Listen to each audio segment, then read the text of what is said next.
This is Kelly Shaw. I'm with the Rocky Mountain Sasquatch organization.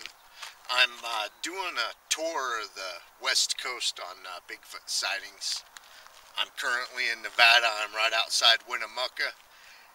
I'm headed to California, Oregon. I'm going to visit a bunch of Bigfoot sighting spots. Some of them are hot spots because they've had plenty. This Winnemucca sighting that it supposedly happened in this mountain range that still has snow on it behind me, and it actually happened in February of 2005, and it happened, there was about 1.5 feet on the snow, they say.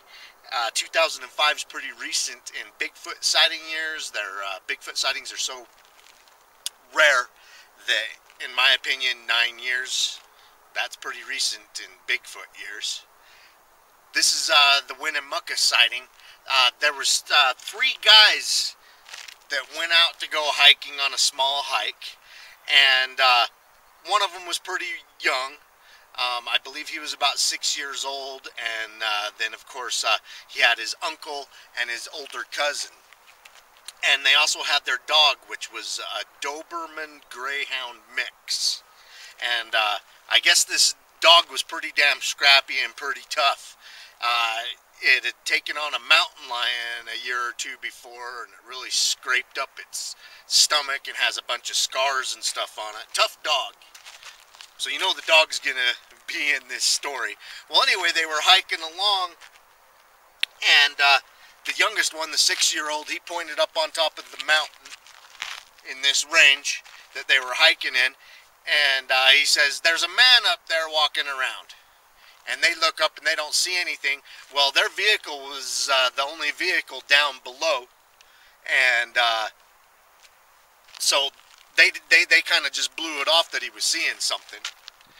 And of course, there was no other footprints of anyone hiking their way up to where they were going. They were the only footprints that they were making. Well, anyway, about 5 minutes later, the dog freaks out. This tough enough to take on a mountain lion and get scarred up dog.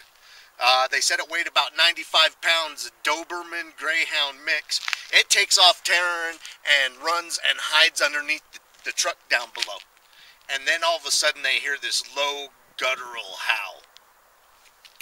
And what they thought was a juniper tree up above, or a juniper bush, it started swaying side to side and started walking forward down the hillside towards them, making these low guttural howls.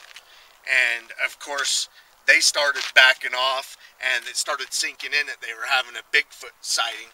And then they made their way back down to the truck and took off. And I guess they held this story in for several years because they didn't think anyone would believe them. They thought people would ridicule them. As I'm passing through, I'm going to talk about some of the sightings that happened here. That was one of them. It's one of my favorite sightings in the Winnemucca area. I hope you enjoyed it as much as I had.